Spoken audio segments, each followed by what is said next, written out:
हे जन्मभूमि भारत, हे कर्मभूमि भारत, हे वंदनीय भारत, अभिनंदनीय भारत।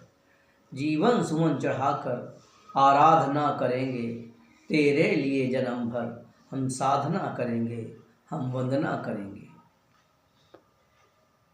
इस राष्ट्रभक्त से ओतप्रोत प्रबंध काव्य जो श्री छोटेलाल जी पांडे द्वारा रचा गया है, इस कृति की श्रृंखला में आज मैं प्रथम सर्ग का काव्य पाठ करने जा रहा हूँ।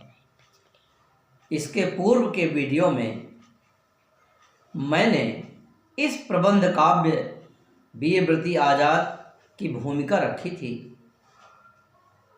प्रथम सर्ग में कवि भारतीय परंपरा के अनुसार माँ सरस्वती का नाम लेकर और प्रथम सर्ग प्रस्तुत करते हैं। हे हंस वाहिनी देवी, हो रहा जगत में वंदन, तू महामति कल्याणी, कवि करता है अभिनंदन। हे महाबली भृगुनंदन, कर रहा आपका अर्चन, धरती के दुष्ट नृपों को तुमने कर दिया विसर्जन। हे वीर के श्री राणा, तुम दीनहीन प्रतिपालक, आजादी के संवाहक, अन्यायी के कुलघालक। वह मातृभूमि का रक्षक जो हुआ अमर बलिदानी, उस वीरव्रती शेखर की लिखनी है हमें कहानी। हे बिंद महाव्रतधारी, क्या तुम यह जान न पाए, कुंभज ऋषि को आगे कर देवों ने कार्य बनाए।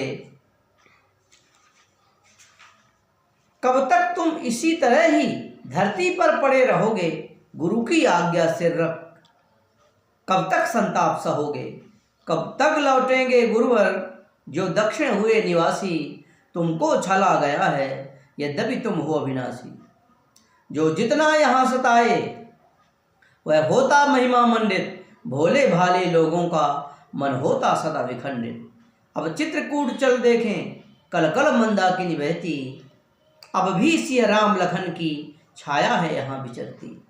आगे राजापुर नगरी, जमुना का पाट भयंकर, वहाँ कोई था न पाए, जलधारा बही निरंतर।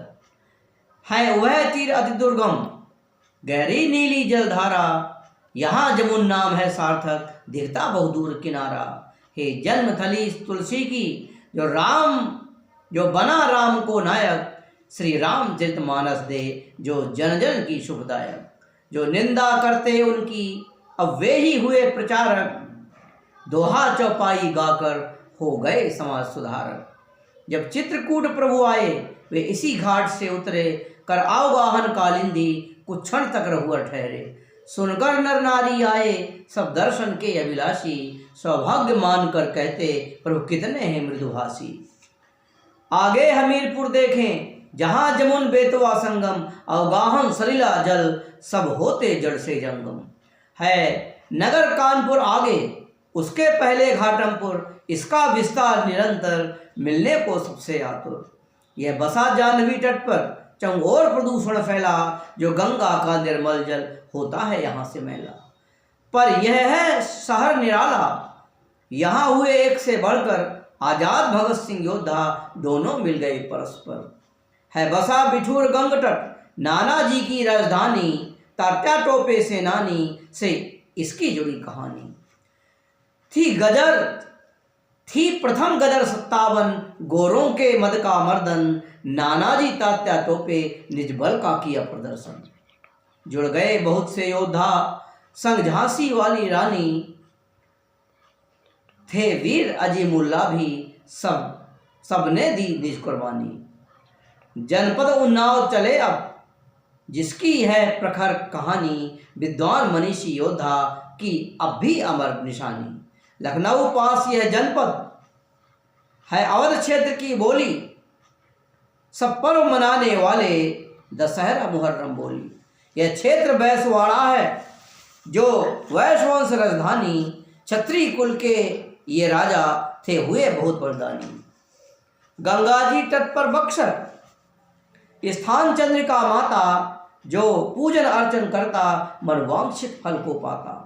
गंगा सरिता टीले में वीरान दौड़िया खेड़ा, कुछ वर्ष पूर्व में उसका उठ गया विचित्र बखेड़ा। एक संत महामति बोले, यहाँ दबा अपार अपार खजाना, अनगिनत मनों में सोना, अब तक है कोई न जाना। शासन के प्रतिनिधि आए, उस भू को परखा देखा, विश्वास उन्होंने माना, कर मन ही मन में लेखा। जुड़ गए वहाँ के प्रतिनिधि, अब होने लगी खुदाई, कंकड़ पत्थर ही निकले, अपनी जग हुई हंसाई। श्री महावीर पंडित जी दौलतपुर ग्राम निवासी, हिंदी साहित्य जगत के उद्धारक परम उपासी, परिमार्जित हिंदी को कर जग में सम्मान बढ़ाया, बहु कवियों को पैदा कर युग हिंदी एक बनाया। है बसा गढ़ा कोलाटट, सरिलोन महाजल काला, उबड़ खाबड़ है बस्ती, रहते महाप्राण निराला। कविवर शिव मंगल सिंह जी हैं झगलपुर के वासी, फिर महाकाल की नगरी में जीवन भर बने निवासी। श्री मिश्र प्रताप नारायण युगभार तेंदु के लेखक, जन्मे वे थर पूर्वा में हिंदी भाषा के सेवक। कविवर राम प्रसाद का निम्बाई है ग्राम, शताधिक पुस्तक लिखे गए स्वर्ग के धाम। नंद दुलारे गुरु प्रवर मगड़ायर है ग्राम, कथा कहानी लिख दिए हिंदी जग में नाम। सफीपुर में जन्म ले भगवती चरण सुजान, क्रांतिकारियों का किया निज लेखन में गान। अब अगले अध्याय में लिखूं बदर का ग्राम, चंद्रशेखर आजाद के पुरखों का है धाम।